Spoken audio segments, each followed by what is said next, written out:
Júlia tornou a dirigir-lhe um rápido olhar de aversão. Às vezes, ela disse, eles ameaçam você com uma coisa que você não tem condições de suportar, sobre a qual não consegue nem pensar. E então você diz: não façam isso comigo, façam com outra pessoa, façam com fulano e cicrano. E depois você pode até fazer de conta que foi só um truque e que só disse isso para fazê-los parar, que não foi para valer. Mas não é verdade. Na hora em que acontece, é para valer, sim. Você pensa que não tem outra saída e está perfeitamente disposto a se salvar daquela forma. Quer que aquilo aconteça com a outra pessoa.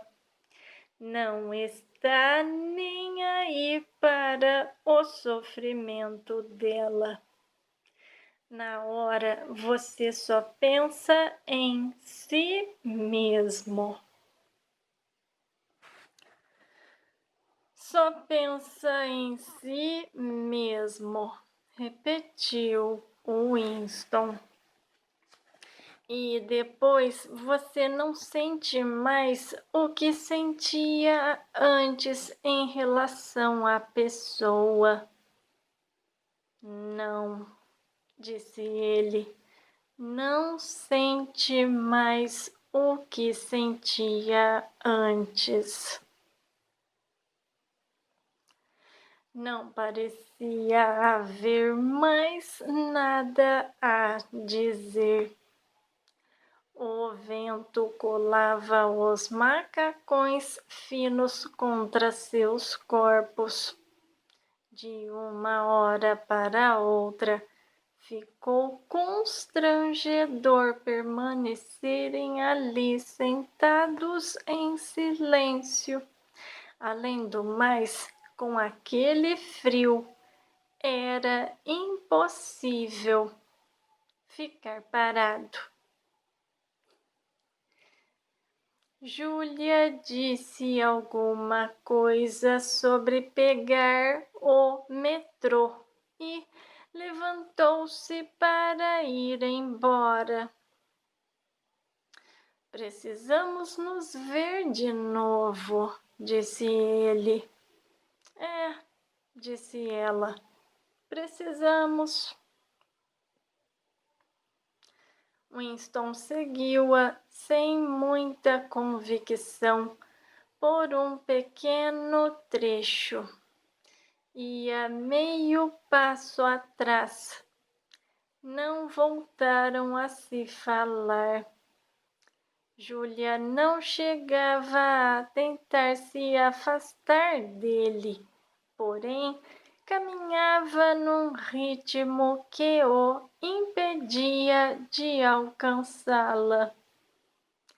Ele decidira acompanhá-la até a estação do metrô, mas, de repente, a ideia de continuar em seu rastro naquele frio pareceu-lhe sem sentido e intolerável.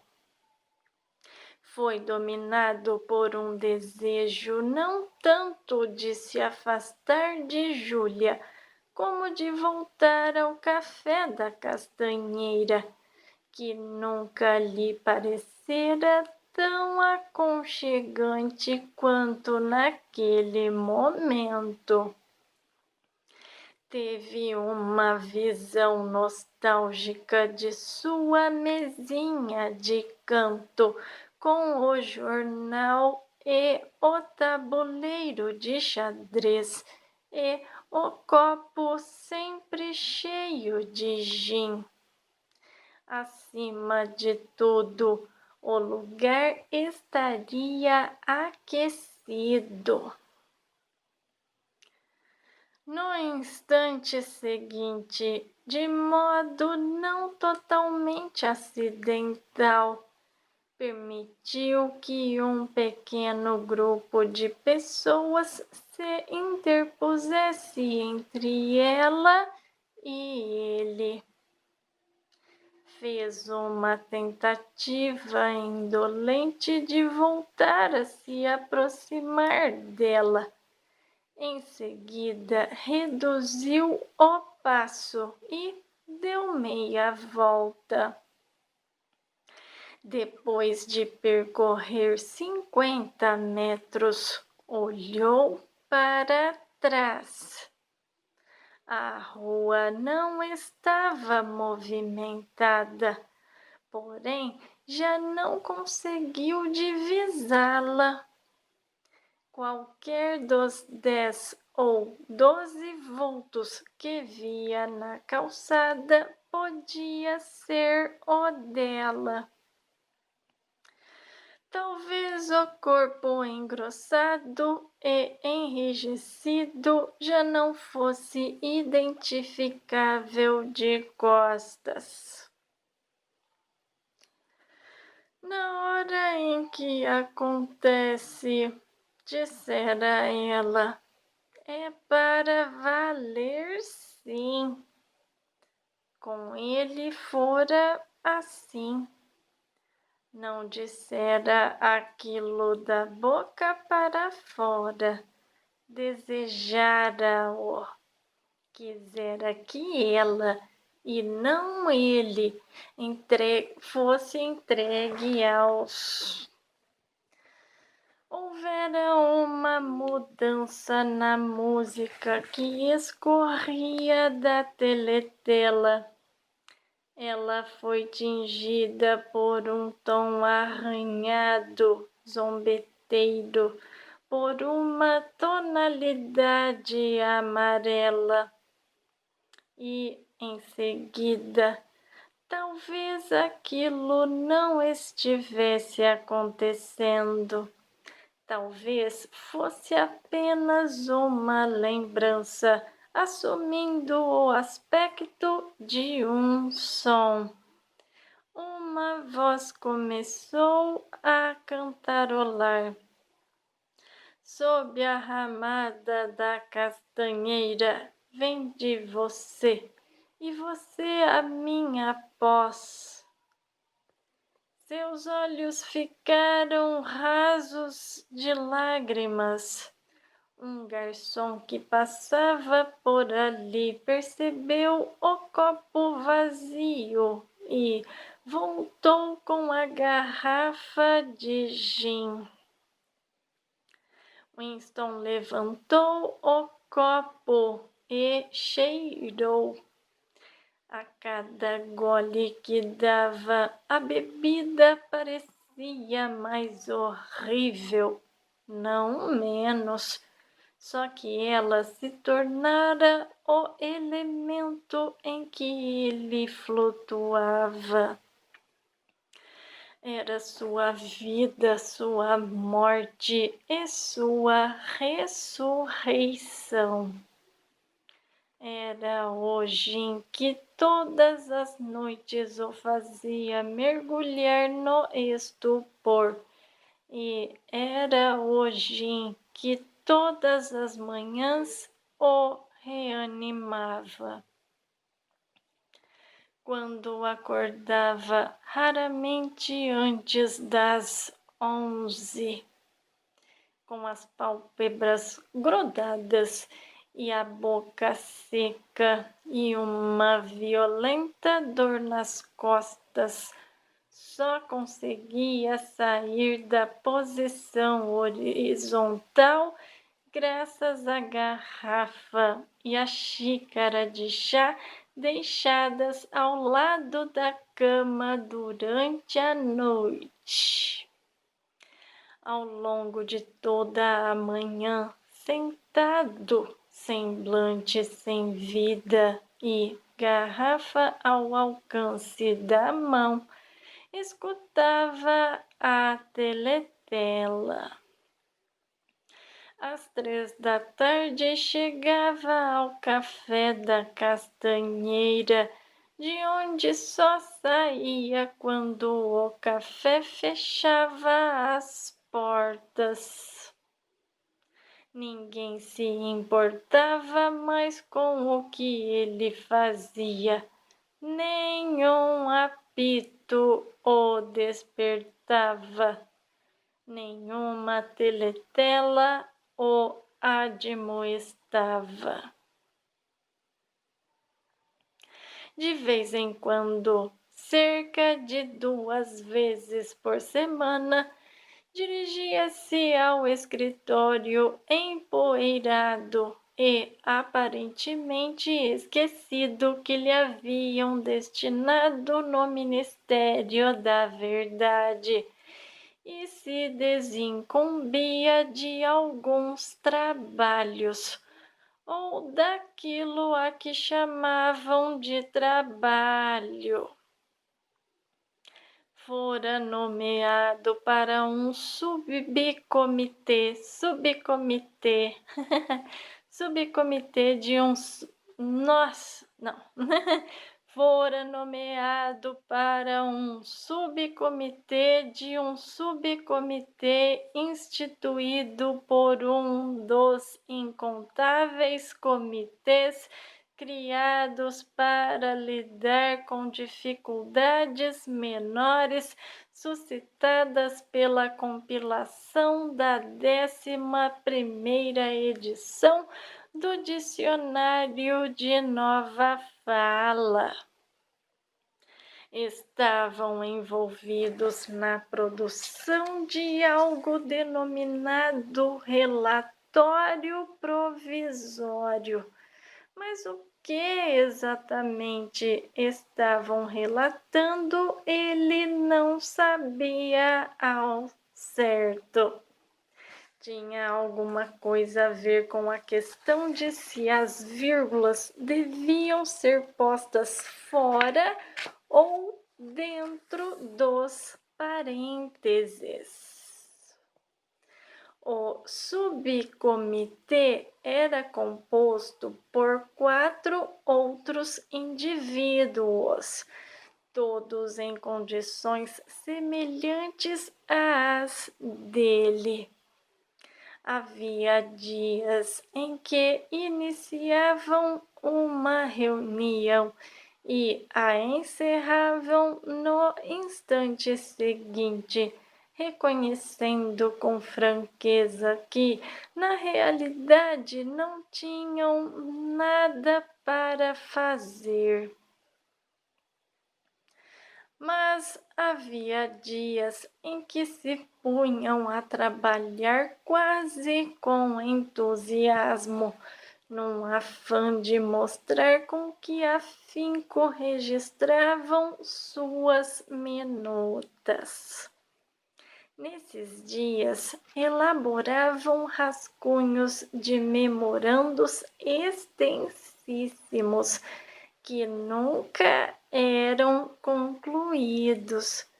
Dias em que a discussão sobre o que supunham estar discutindo tornava-se extraordinariamente intrincada e abstrusa, com controvérsias sutis sobre definições, digressões enormes, brigas durante as quais chegavam mesmo a ameaçar recorrer a autoridades superiores. E então, de repente, a vida se esvaía deles e eles ficavam sentados em volta da mesa, olhando uns para os outros com expressão apagada, como fantasmas se dissolvendo ao raiar do dia. A teletela silenciou por um momento. Winston tornou a erguer a cabeça. O comunicado. Mas não, estavam apenas trocando a música. Viu o mapa da África por trás das pálpebras. O movimento das tropas era um diagrama, uma seta preta traçada verticalmente em sentido sul e uma seta branca traçada horizontalmente em sentido leste, cortando a extremidade posterior da primeira seta. Como se buscasse encorajamento, olhou para o rosto imperturbável no cartaz. Seria possível que a segunda seta nem sequer existisse? Seu interesse tornou a esmorecer. Tomou outro gole de gin, pegou o cavalo branco e experimentou uma jogada. Cheque. Mas evidentemente não era o movimento correto, pois, sem ser evocada, uma lembrança aflorou em sua mente. Viu um cômodo iluminado à luz de velas, uma cama enorme, coberta com uma colcha, e viu a si mesmo, um menino de 9 ou 10 anos, sentado no chão, chacoalhando uma caixinha de dados e rindo com animação. Sua mãe estava sentada na frente dele e também ria.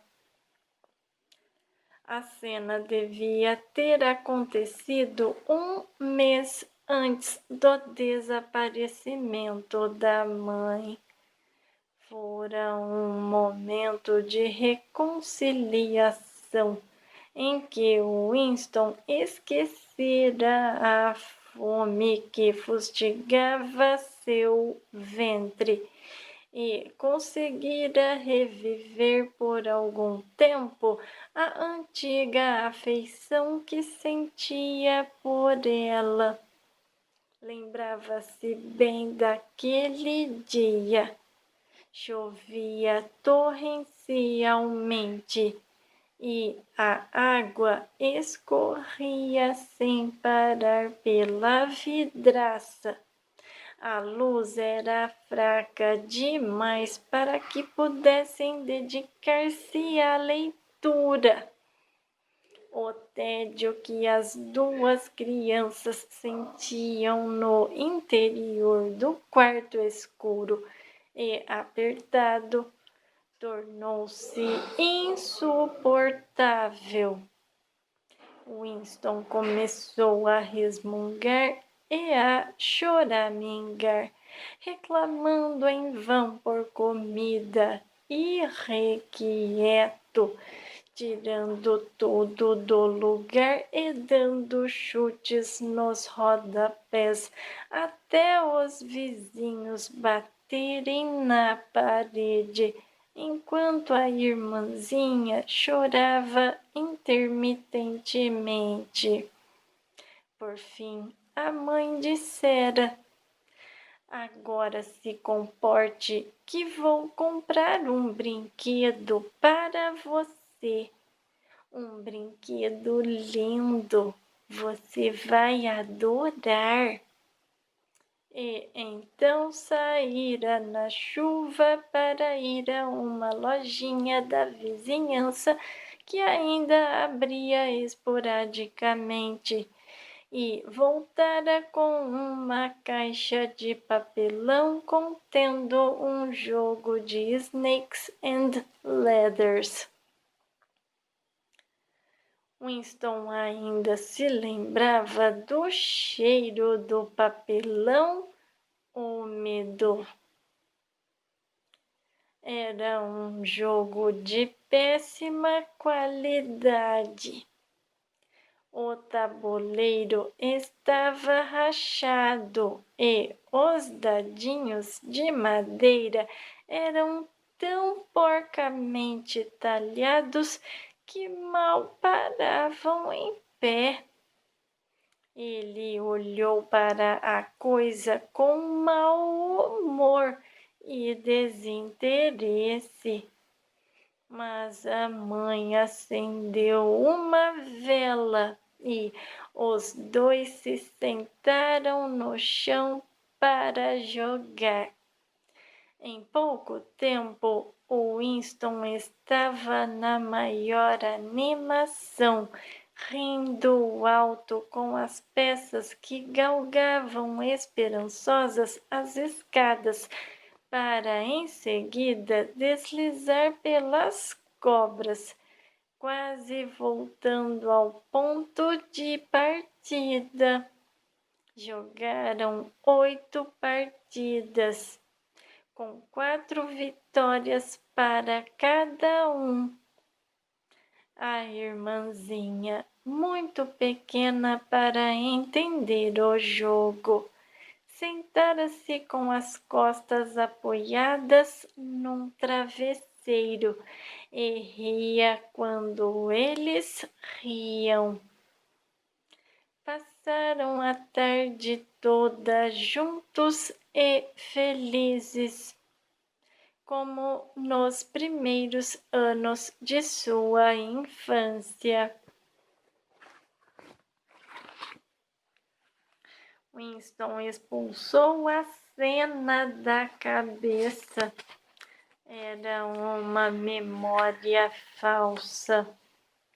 Vez por outra, era atormentado por aquele tipo de lembrança. Não tinham importância quando a pessoa sabia de que se tratava. Algumas coisas haviam acontecido, outras não. Voltou-se outra vez para o tabuleiro de xadrez e voltou a pegar o cavalo branco. Quase no mesmo instante, a peça despencou no tabuleiro. Ele deu um pulo, como se tivesse sido espetado por um alfinete. Um toque agudo de clarim perfurara o ar. Era o comunicado. Vitória! Quando o toque de clarim antecedia as notícias, era sinal de vitória. Uma espécie de vibração elétrica percorreu o café. Até os garçons se sobressaltaram e aguçaram os ouvidos. O toque de clarim produzira um alarido ruidoso. Uma voz ardorosa já trovejava na teletela, mas assim que ela começou a divulgar a novidade, quase foi afogada por um bramido de aclamação vindo da rua. Como por mágica, a notícia se espalhara pelas ruas. Winston ouvia a teletela com dificuldade, só o suficiente para compreender que tudo acontecera como ele havia previsto.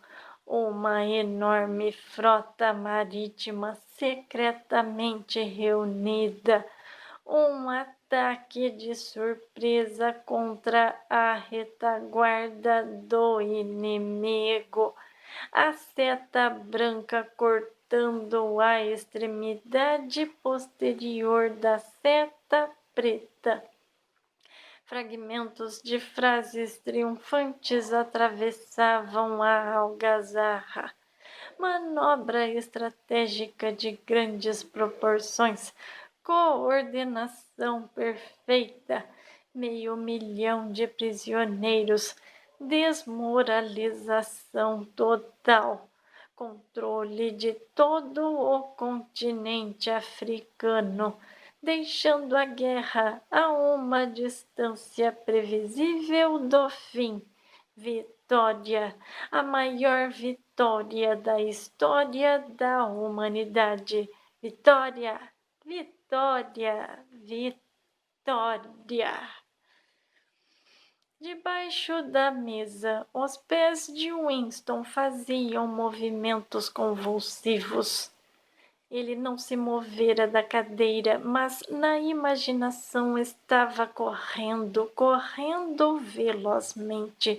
Estava com as multidões que tomavam as ruas, urrando de alegria. Tornou a olhar para o retrato do grande irmão, o colosso que amparava o mundo, a rocha contra a qual as hordas asiáticas arremetiam em vão. Winston recordou que 10 minutos antes, sim, apenas 10 minutos antes,